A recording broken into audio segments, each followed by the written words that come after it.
បាទសូមជំរាបសួរពុកម៉ែបងប្អូនអរគ្នាបាទសូមស្វាគមន៍មកកាន់ Channel ប្រភេទដើមឈើកម្ពុជាបាទថ្ងៃនេះទនីពីការងារបាទឆ្លៀតដើរចូលព្រៃបន្តិចហើយក៏បានឃើញនេះបងប្អូននេះបងប្អូនស្គាល់ដើមនេះទេបាទ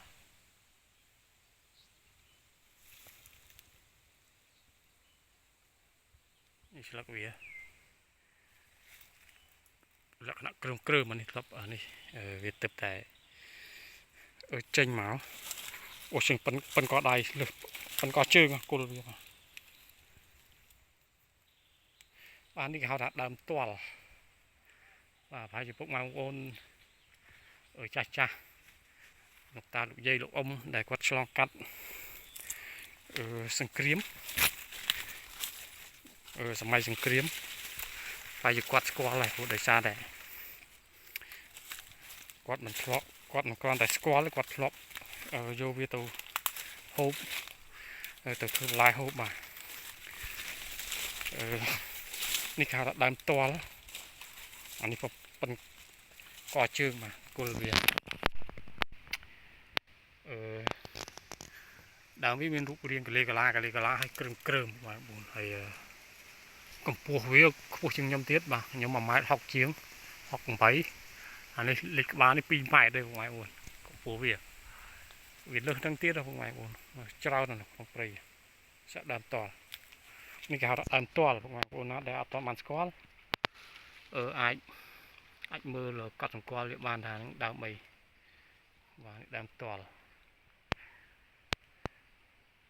នេះបងប្អូនសុទ្ធដើមទាល់ព្រៃនេះគឺសម្បូរដើមទាល់បាទ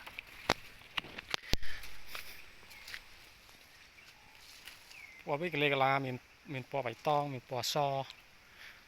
មានបៃតងជ័យមានបៃតងចាស់លាយគ្នាហើយស្លឹកវានេះស្លឹកវាធៀងវាចេះស្លឹកវារឿងស្រួចមានតូចមានធំហើយស្លឹកវារឿងស្ដើងទេហើយរលោងហើយ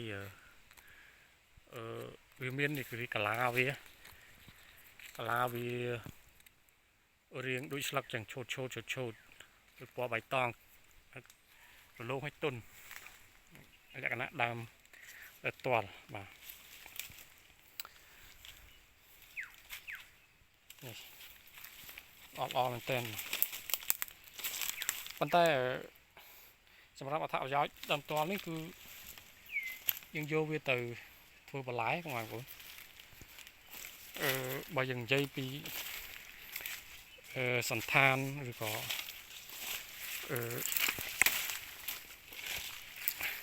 ការប្រៀបធៀបទៅនឹងប្រភេទឈើប្រភេទបន្លែផ្សេងទៀតវាដូចត្រាវទាំងសាច់វាសាច់ដើមវាហើយនឹងរសជាតិអីរៀងត្រាវបងប្អូនសាច់វា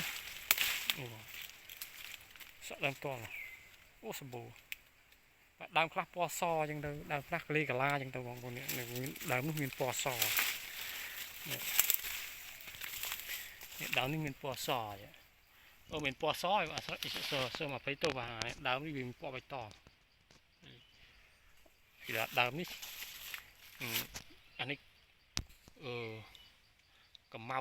លាយសលាយប្រភេទបាទពីរនេះមើលទៅដាច់គ្នាតែម្ដងវាមាន2ពូជ3ពូជបងប្អូនពណ៌វាប៉ុន្តែវាត្រង់ទ្រាយស្លឹកដើមមិនស្តៀងតែគ្នានេះបាទនេះមកគុំនេះយើងអាចអត្ថប្រយោជន៍យើងអាចយកទៅធ្វើបន្លែប៉ុន្តែដើមទាល់នេះគឺវាមានបញ្ហាមួយគឺរមាស់បាទបើមិនពុកម៉ែបងប្អូនណាដែលអត់ធ្លាប់យកវាទៅស្លទេអត់ដឹងវិធីសាស្ត្រនៃការស្លទេគឺហូបអត់កើតទេបាទរមាស់ខ្លាំងវាអាចចាំមិនរមាស់ដូចក្តារទេប៉ុន្តែវាសឹង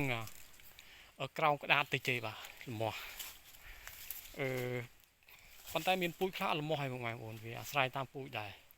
មិនមែនថាអត់រមាស់ទេរមាស់តិចវាមិនទៅរមាស់ខ្លាំងតែពូជខ្លះរមាស់ខ្លាំងបើសិនជាមុនយើងយកទៅស្លយើងអាចស្ងោរវាមួយផ្លែតហើយយើងច្បាច់មួយអំបិលហើយយើងលាងទឹកឲ្យស្អាតហើយចាំយើងដាក់ស្លឲ្យបង់សាច់បង់គ្រឿងអីអាហ្នឹងទើបយើងអាច អូបានបាទបើសិនជាអឺយើងទៅដល់ចិត្តហើយយកទៅស្លហ្មងល្មោះបាទពុំអត់កើតទេបាទមកខ្លាំងបាទនេះគេហៅថាដើមទាល់បាទដើមទាល់បាទវីដេអូអញ្ចឹងមានប៉ុណ្ណេះបងប្អូនថាមកថតអំពីប្រភេទព្រៃឈើផ្សេងប៉ុន្តែដោយសារតែមើលនេះដើមសកែដើមអីនេះខ្ញុំធ្លាប់ធ្វើវីដេអូហើយដើមស្នួលដើមស្នួលធ្លាប់ធ្វើវីដេអូហើយក៏បង្ហាញពីដើមតលនេះជូនពុកម៉ែបងប្អូនទស្សនាដើមតលអរគុណពុកម៉ែបងប្អូនវីដេអូរបស់ខ្ញុំមានតែប៉ុណ្្នឹងទេជួបខ្ញុំនៅវីដេអូក្រោយទៀតបាទ